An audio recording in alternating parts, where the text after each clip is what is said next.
Well, hello and welcome to this week's broadcast. I am Anne La Follette and I'm a surface pattern designer and an online coach. And I have a surprise for you today. I am going to share with you about 10 minutes of a live interview that I did with one of my surface design students.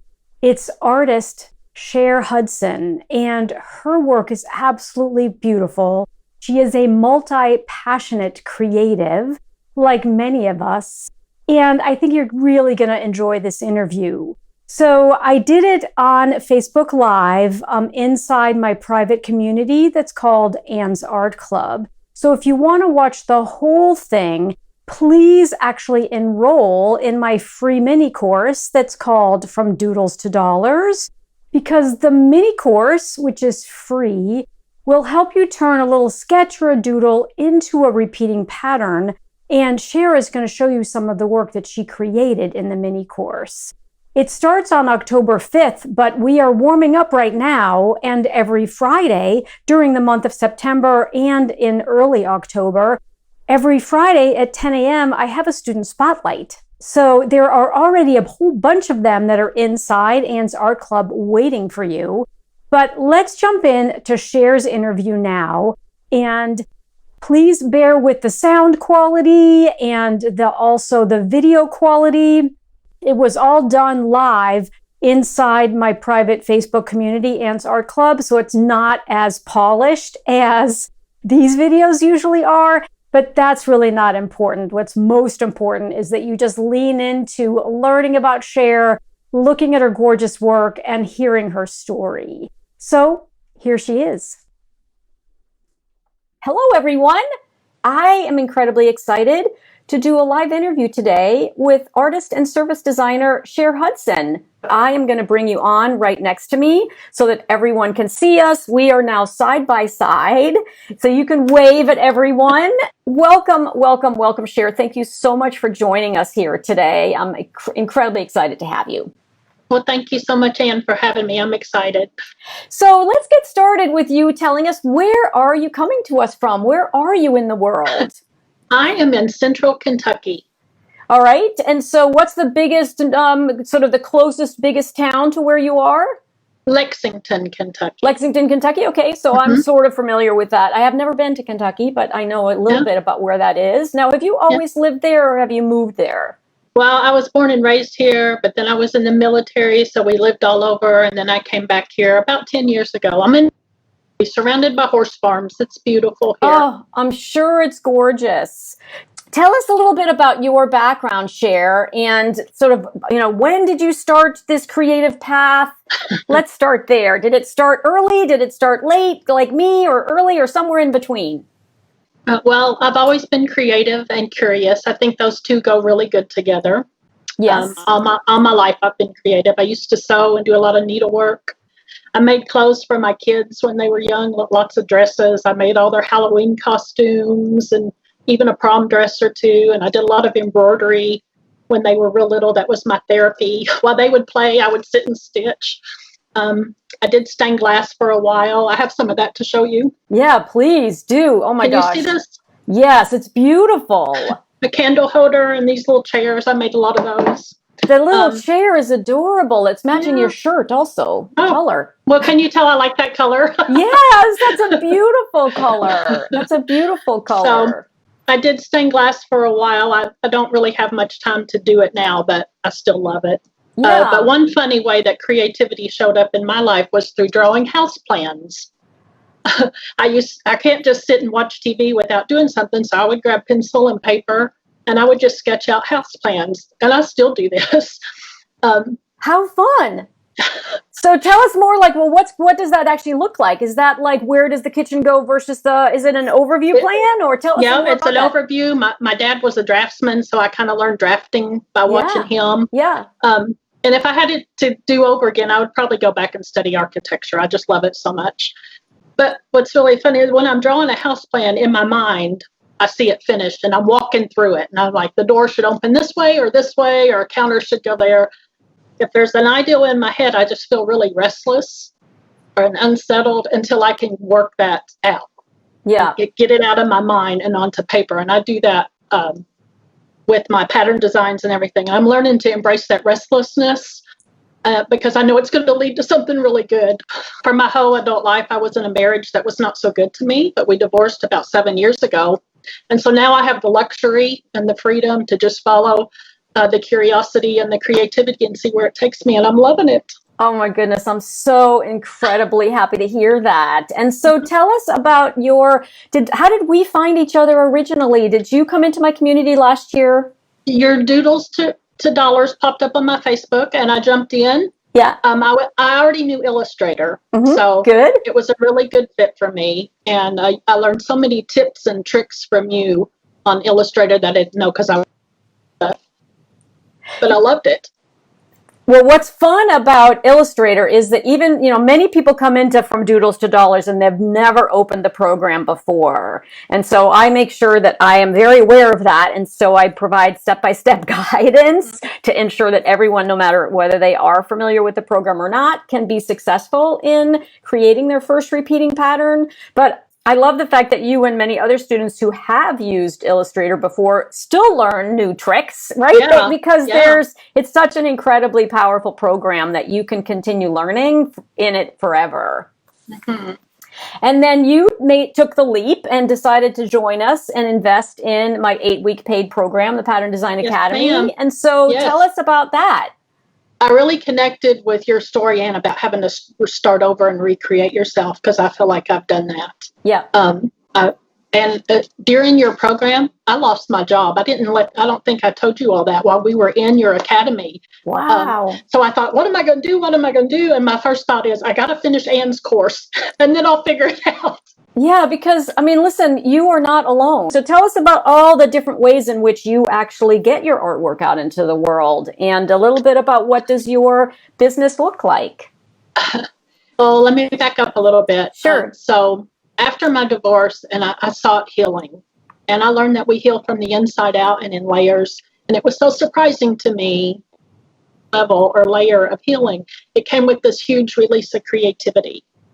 It's like, work through my stuff, big creative. Work through some more stuff, big creative. And I mean like huge things. Like I learned web design. I wrote a novel. It's not quite finished, but it's almost. More recently, I've written a Bible study.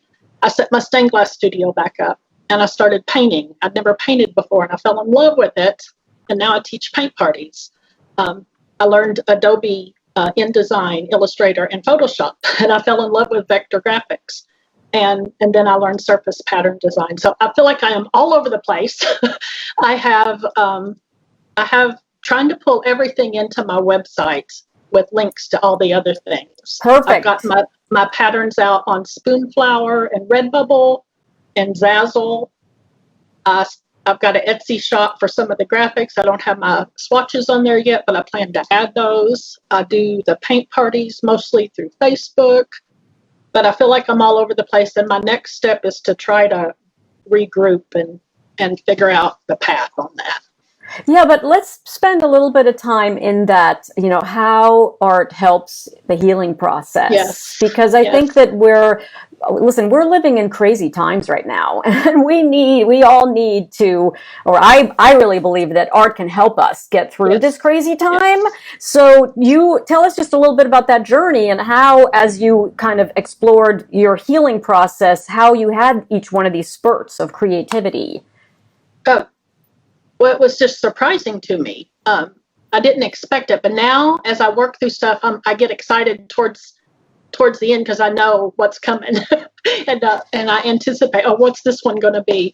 But just picking up a paintbrush for the first time and just being free and painting, it's just so relaxing, and it's like you get to be your real self, and that's what it's been like for me, and the curiosity of like, well, what happens if I take it this way, or I let it go here, and just seeing where it's going to go. It's just been so fun and so freeing. Yeah, and so you are surrounded by incredible patterns that are behind you and all around you here.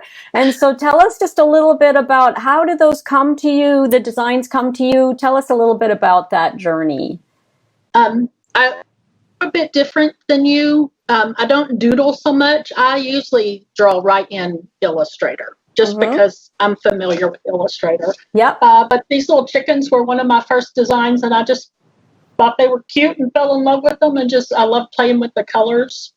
And I just like simple shapes too. A lot of mine are just graphic shapes. I love the fact that a lot of them are these gorgeous graphic shapes. Just playing with the anchor points and the handlebars in Illustrator to make a square wonky is just one of my favorite things to do. Yeah, so one of them there is these beautiful kind of ovals, but they're wonky and they are not perfect circles. And they're just fabulous. And one of the other things I can see in them is, and that's important for everybody to know, is you can create one design and then you can color it in so many different ways. Yes. So tell us a little bit about how you like to play with color. I've really embraced the color swatch tool in Illustrator, and I know how to use the dropper and get colors out of images, but mostly my colors come right out of that swatch panel, and seeing which colors play together good. Awesome. So let's talk a little bit about your website. Do you want me to start with grannywho.com? Yep, that's where everything's living right now. I already had that website, and so just recently I decided just to pull everything together there. Talk to us a little bit about how you've organized grannywho.com. First of all, you've got my favorite pattern at the top in 4 different colors or 5 different colors. It's the one that's the wonky graphic shapes. Love it. And I call that one Daddy's Picks because they remind me of my daddy's guitar case. I used to play in his guitar case when I was a kid. Oh my God, that's awesome. That's fantastic. So I love it. So tell us about the name, Granny Who. During my divorce, my grandson was born, so I became a single grandma. And I decided to, I was just embracing that, and I was going to maybe make a grandmother blog, and that's where it started. That is fantastic. Well, I love it. It's a fantastic name. It's absolutely a fantastic name. And so I'm looking at what you first see when you go onto your website. So you have those beautiful patterns across the top, and then what's super smart. And so if anybody watching is multitasking, come back to us, because this is a really, really good lesson in how to keep your website really, really simple, but also incredibly effective to grow your email list. And so right in the middle of the page, you have a place where people can subscribe. They can give their first and last name and email, and then get updates on your products, on your paint parties, and other fun happenings. And so that's a very, very good idea to make it really, really easy for people to come into your creative community, where you will love up on them and serve them and build your own community. So that is fabulous. And then you can also immediately see the links to all of your beautiful shops where you sell your work, right? You've got Pinking Shear, Pinterest, Spoonflower, Redbubble. Those are all immediately apparent, which is brilliant. You've got Etsy and My Fabric Designs and Zazzle, which is great. And so let me make sure that people watching kind of know a little bit about these different opportunities for selling your work once you learn how to make repeating patterns in Illustrator. The reason that I also love Spoonflower is because they have been around longer, and because they also have contests every single week, and it's a great way for you to see how your work is resonating to the public. So thank you again so much, Sher. Everyone is saying I love your patterns. Thank you so much. Thank you, ladies. You're so inspirational. Let me tell you how incredibly grateful I am to have you in my creative community. Successful you're becoming as a multi-passionate creative, how art has helped your healing process. I could not be more grateful, as is everyone here inside Anne's Art Club. And I want to make sure everyone knows they can follow you at grannywho.com. Thank you so much, Anne, for having me. It's been so fun. Hi, everybody. Bye for now. As I mentioned at the beginning, that's only a short snippet of the full interview with Sher. So if you'd like to watch the whole thing, please enroll in my free mini course called From Doodles to Dollars. It starts on October 5th, and these student interviews are happening right now every single Friday. And so when you join, on the thank you page, there will be a link to Anne's Art Club. And then once you're inside that private Facebook group, you can watch all of the replays in their entirety. If you enjoyed this broadcast, please follow me on YouTube at Anne La Follette Art. You can also follow me here on Instagram at Anne La Follette Art. Tell your friends, your family about my content. I would love to greet them inside my creative community. And I always like to say in closing that I am Anne La Follette, and it's never too late to create. Bye for now, and I'll see you next week.